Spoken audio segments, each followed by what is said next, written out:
Okay mga kabihero, madaling araw po ng Huwebes, Pizza Gis po ng Hulyo mga kabihero. Unang biyahe po natin matapos po tayong magdiwang ng ating ika-6 na taong karawan. So senior citizen na, naghahanap buhay pa mga kabihero. So sarado pa po yung mga gate ng San Lorenzo Village. Kung kaya tayo po'y pumarada muna dito sa gilid po ng Pasay Road at naghihintay po tayo ng impormasyon kung anong oras po tayo papapasukin. Diyan po kasi kami kukuha ng pasahero, bali 5 bus po kami rito. At dadalhin po namin sa 4 na simbahan po sa lalawigan ng Batangas. At pag natapos na po yung pamamasyal sa mga simbahan, amin po silang dadalhin doon sa Balay Isabel, sa bayan po ng Talisay, para po doon sila mag-overnight. At bukas po ng tanghali ay atin po silang isasakay muli para ihatid po pabalik dito sa Makati.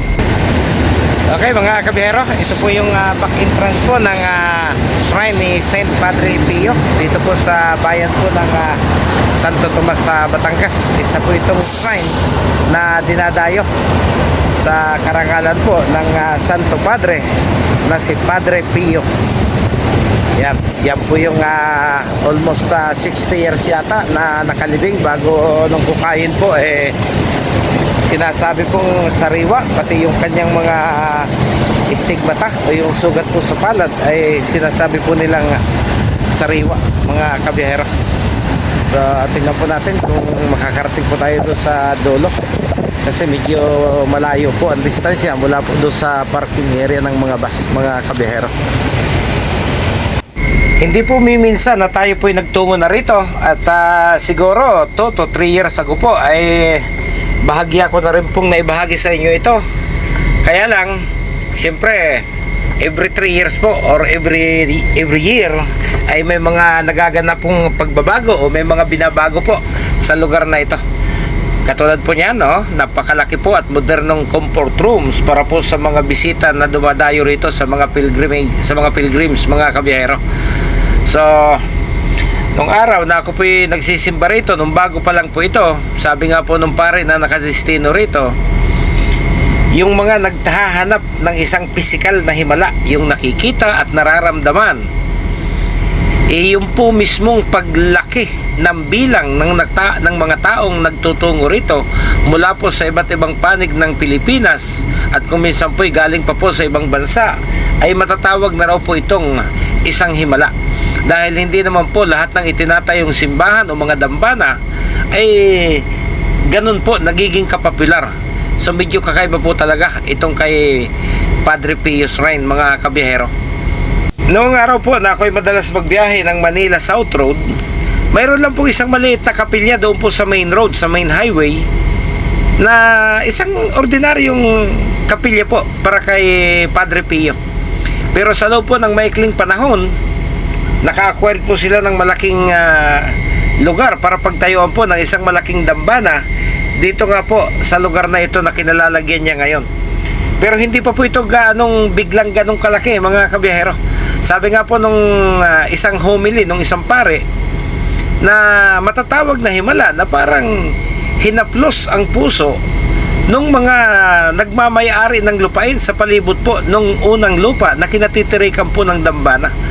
Dahil kung tutusin, ngayon pong biglang sumikat yung Padre Pio, siyempre magbabago po yung halaga ng mga presyo ng sukat ng lupa dito. Pero napakalaki po ng mga lupain na naging bahagi na ngayon po ay dambana nitong kay Padre Pio Shrine mga kabiyahero.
ang nagpupunta rito upang magdasal, humingi ng awa sa Diyos, at humingi ng tulong sa pamamagitan ni Santo Padre Pio.